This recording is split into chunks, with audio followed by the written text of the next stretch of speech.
शरीर में ट्यूमर क्यों बन जाता है और क्या हर ट्यूमर कैंसर में बदल सकता है, ये जानेंगे सेहत के पहले सेगमेंट में। बैड्स ऑफ बॉलीवुड में रणबीर कपूर के वेपिंग सीन पर बवाल मचा हुआ है। सेहत के दूसरे सेगमेंट में जानिए ये वेपिंग क्या है और इसके नुकसान क्या होते हैं। मिलावटी कुट्टू का आटा खाने से दिल्ली में 200 लोग बीमार पड़ गए। सेहत के आखिरी सेगमेंट में जानिए मिलावटी कुट्टू के आटे की पहचान कैसे करें।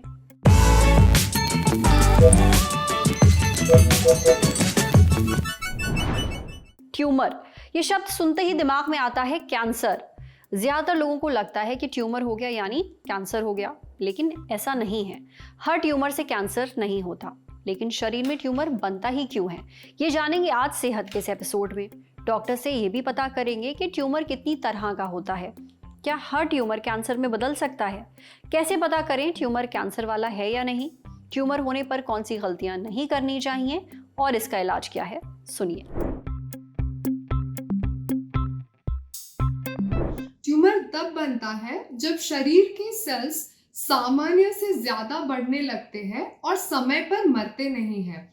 यह असंतुलन के बहुत कारण हो सकते हैं, जैसे कि इन्फेक्शन, जेनेटिक म्यूटेशंस, बढ़ती उम्र, हार्मोनल इम्बैलेंस, लाइफस्टाइल हैबिट्स जैसे कि स्मोकिंग, ड्रिंकिंग, धूम्रपान करना, शराब पीना, अस्वस्थ खाना खाना, और काफी बार कोई कारण बिना भी ट्यूमर हो सकता है।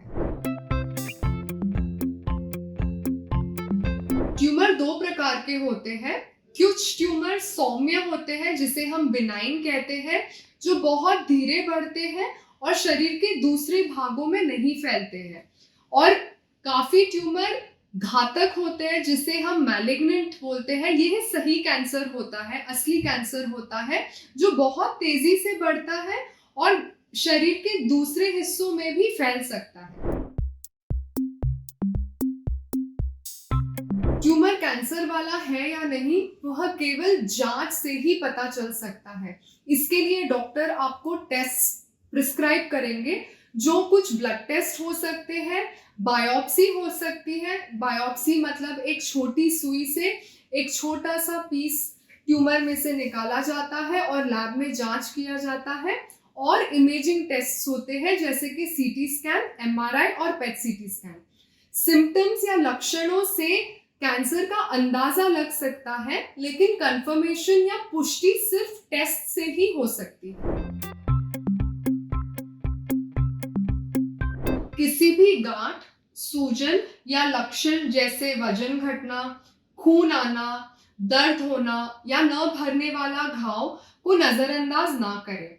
बिना डॉक्टर की सलाह के बार बार घरेलू नुस्खे उपयोग ना करें या इलाज टालने की कोशिश ना करें, ये बहुत बड़ी गलती होती है।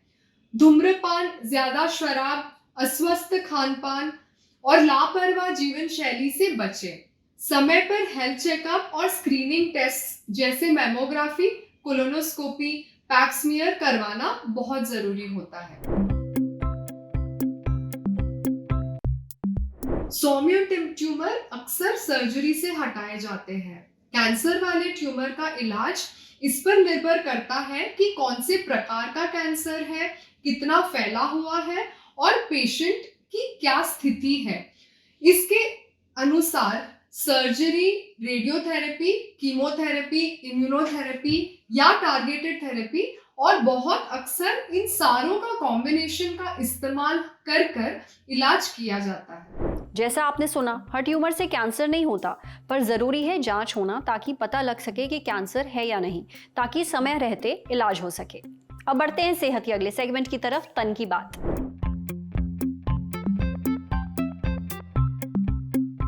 आर्यन खान की web series bads of Bollywood 18 सितंबर को रिलीज हो चुकी है। हर तरफ इसके चर्चे हैं। सीरीज के कई सीन्स काफी फनी हैं और खूब सुर्खियां बटोर रहे हैं, लेकिन इसके एक सीन पर विवाद शुरू हो गया है। इस सीन में करण जौहर, आन्या सिंह और रणबीर कपूर स्क्रीन पर नजर आ रहे हैं। होता यूं है कि करण जौहर और आन्या सिंह, जो सीरीज में हीरो के मैनेजर का रोल प्ले कर रही हैं, बैठकर बात कर रहे होते हैं। तभी वहां एंट्री होती है रणबीर कपूर की। रणबीर बातों बातों में आन्या सिंह से उनका वेप मांगते हैं। वेप माने इलेक्ट्रॉनिक सिगरेट, यानी कि ई सिगरेट। आन्या उन्हें वेप थमाती हैं, फिर थोड़ी देर बाद रणबीर स्क्रीन पर वेब से धुआं उड़ाते हुए दिखाई देते हैं।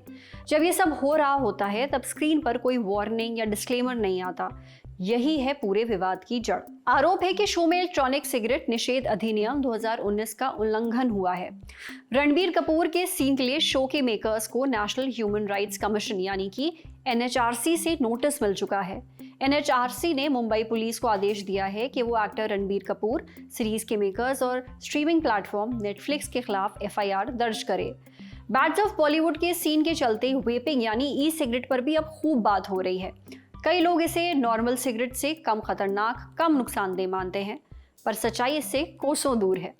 ई सिगरेट कैसे काम करती है और इससे शरीर को क्या नुकसान पहुंचता है, ये हमने पूछा मैक्स हॉस्पिटल वैशाली में पल्मोनोलॉजी डिपार्टमेंट के डायरेक्टर डॉक्टर शरद जोशी से। डॉक्टर शरद कहते हैं कि ई सिगरेट या वेप बैटरी से चलने वाली एक डिवाइस है। इसमें एक लिक्विड भरा जाता है। ये बैटरी से जुड़े हीटिंग एलिमेंट की मदद से गर्म होता है और एरोसोल बनाता है। एरोसोल का मतलब है हवा में तैरते हुए बहुत छोटे छोटे कण या बूंदे। इस एरोसोल को व्यक्ति सांस के जरिए अंदर खींचता है, अंदर यानी फेफड़ों तक, फिर बाहर छोड़ता है। ई सिगरेट कई शेप और कई साइजेस में आती है। कुछ USB ड्राइव जैसी दिखती हैं, कुछ पेन, हाइलाइटर, स्मार्टफोन और खिलौनों जैसी। इनके फ्लेवर भी अलग अलग होते हैं, जैसे कैंडी, मेंथोल और मिंट वगैरह। लोग वेप को लेकर डेलुलू में रहते हैं कि उन्होंने सिगरेट का सोलुलू निकाल लिया है, लेकिन ऐसा नहीं है। कुछ ई सिगरेट में निकोटीन होता है। ये केमिकल है जिसकी लत बहुत तेजी से लगती है। निकोटीन सिगरेट में भी पाया जाता है, हालांकि वेप में निकोटीन की मात्रा कम होती है। निकोटीन से दिमाग के विकास पर असर पड़ता है। प्रेग्नेंट महिलाओं और भ्रूण के लिए तो ये बहुत बुरा है ही। निकोटीन से पेट में मौजूद बच्चे के दिमाग और फेफड़ों को भी नुकसान पहुंच सकता है। ई सिगरेट के लिक्विड में कुछ कैंसर पैदा करने वाले केमिकल्स भी हो सकते हैं, जैसे कि फॉर्मल्डिहाइड, एसिटल्डिहाइड, बेंजीन और एक्रिलोनाइट्राइल वगैरह। साथ ही इसमें निकल, टिन और लेड जैसे हेवी मेटल्स भी हो सकते हैं। हेवी मेटल्स ऐसे मेटल्स होते हैं जिनकी थोड़ी मात्रा भी शरीर के लिए बहुत नुकसानदेह है। ई सिगरेट में ऐसे महीन कण भी पाए जाते हैं जो फेफड़ों में गहराई तक जाकर धीरे धीरे उन्हें नुकसान पहुंचाते हैं। इसमें फ्लेवर देने वाले कई केमिकल्स भी डाले जाते हैं, जैसे डाइसेटिल। इसे फेफड़ों की गंभीर बीमारी से जोड़ा जाता है। ई सिगरेट से हार्ट फेलियर का खतरा भी कई गुना बढ़ जाता है। साल 2024 में अमेरिकन कॉलेज ऑफ कार्डियोलॉजी में एक स्टडी पेश की गई। इस स्टडी के मुताबिक ई सिगरेट पीने से हार्ट फेलियर का खतरा 19% तक बढ़ जाता है। इसके लिए रिसर्चर्स ने 1.5 लाख से भी ज्यादा लोगों के डेटा को पढ़ा। वैसे ई सिगरेट के नुकसान पर यह पहली रिसर्च नहीं है। इससे पहले भी कई रिपोर्ट्स ई सिगरेट के संभावित जोखिमों के बारे में बात कर चुकी हैं। जो लोग सिगरेट छोड़ने की कोशिश कर रहे हैं उनके लिए भी ई सिगरेट पर शिफ्ट होना सही नहीं है, क्योंकि वेपिंग की भी ठीक वैसे ही लत लग जाती है जैसे स्मोकिंग की। तो बात वही की वही हुई। 8 अप्रैल 2024 को वर्ल्ड हेल्थ ऑर्गेनाइजेशन यानी WHO ने X पर एक पोस्ट किया था। इसमें बताया गया था कि वेपिंग करने के 24 घंटों के अंदर दौरे पड़ने का खतरा बढ़ जाता है। इससे पहले WHO ने दुनिया के सभी देशों से ई सिगरेट पर बैन लगाने की मांग भी की थी। साथ ही कहा था कि इसे दूसरे टोबैको प्रोडक्ट्स की तरह ही ट्रीट किया जाए। सितंबर 2019 में भारत सरकार ने अध्यादेश लाकर ई सिगरेट पर पूरी तरह से बैन लगा दिया था। जी हाँ, ई सिगरेट भारत में बैन है, लेकिन फिर भी ये मार्केट में उपलब्ध है। किसी न किसी तरीके से लोगों को मिल जाती है। पर अगर आप अच्छी और लंबी जिंदगी जीना चाहते हैं तो ना तो सिगरेट पिएं और ना ही ई सिगरेट, समझे। अब बारी सेहत के आखिरी सेगमेंट की, खुराक यानी झक्कासी हेल्थ टिप। दिल्ली में कुट्टू का आटा खाने के बाद 150 से 200 लोग बीमार पड़ गए। 23 सितंबर की सुबह जहांगीरपुरी, समयपुर, बादली, स्वरूप नगर, भलसवा डेयरी, महेंद्र पार्क, लालबाग और स्वरूप नगर के कई लोगों को अस्पताल में भर्ती करना पड़ा। उन सभी में फूड पॉइजनिंग के लक्षण थे, जैसे पेट दर्द, उल्टी, दस्त और चक्कर वगैरह। पीड़ितों में ज्यादातर महिलाएं, बच्चे और बुजुर्ग शामिल थे। राहत की बात यह है कि सभी की हालत अब स्थिर है। दिल्ली की मुख्यमंत्री रेखा गुप्ता ने मामले की जांच के आदेश दिए हैं। एक विशेष टीम भी बनाई गई है। आज तक की रिपोर्ट के मुताबिक टीम घर घर जाकर सैंपल इकट्ठा कर रही है। कई दुकानों से भी सैंपल लिए गए हैं। कुट्टू के आटे में मिलावट की खबरें हर साल सामने आती हैं। फिलहाल नवरात्र चल रहे हैं, इस वक्त कुट्टू का आटा काफी खाया जाता है, इसलिए जरूरी है कि इसे खरीदते समय सावधानी बरती जाए। ये चेक किया जाए कि कहीं उसमें कोई मिलावट तो नहीं है। कुट्टू के आटे में मिलावट का पता कैसे चलेगा, ये हमने पूछा नोएडा में डेली डाइट्स की फाउंडर और डाइटिशियन अमृता मिश्रा से। डाइटिशियन अमृता बताती हैं कि असली कुट्टू का आटा हल्का भूरा या हल्के ग्रे रंग का होता है। ये छूने में हल्का दानेदार, हल्का चिपचिपा और मुलायम महसूस होता है। इसमें से मिट्टी जैसी खुशबू आती है। लेकिन नकली कुट्टू का आटा सफ़ेद या चमकीला सा दिखाई देता है। इसे छूने पर ये बहुत चिकना या रेत जैसा लगता है। इसमें से अजीब सी गंध आती है। अगर एक कटोरी पानी में थोड़ा सा कुट्टू का आटा मिलाया जाए तो असली आटा धीरे धीरे कटोरी की तली में बैठ जाता है। वहीं नकली या मिलावटी आटा पानी में जल्दी घुल जाता है या सफ़ेद परत छोड़ सकता है। अगर असली कुट्टू के आटे को तेल के साथ मिक्स किया जाए तो उसमें लम्स नहीं बनते, यानी थक्के नहीं बनते। लेकिन मिलावटी कुट्टू का आटा तेल के साथ मिलकर थक्के बना देता है। इसी तरह अगर असली कुट्टू के आटे में आयोडीन टिंचर की कुछ बूंदें डाली जाएं तो उसका रंग नहीं बदलता। लेकिन अगर इस आटे में गेहूं या फिर स्टार्च की मिलावट है तो आयोडीन टिंचर डालने पर उसका रंग नीला हो जाता है। अगर आपको किसी दुकान पर कुट्टू का आटा बहुत सस्ता मिल रहा है तो उसे ना खरीदें। हो सकता है उसमें किसी तरह की मिलावट की गई हो।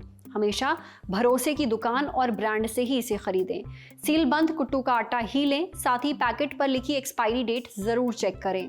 ऐसी सावधानियां बरतकर आप मिलावटी चीज़ों से बच सकते हैं। आज सेहत पर इतना ही। अगर आप एक डॉक्टर हैं, हमसे कुछ शेयर करना चाहते हैं तो जो ईमेल आईडी इस वक्त आपको अपनी स्क्रीन पर दिख रही है उस पर हमें एक मेल भेज दीजिए। शुक्रिया।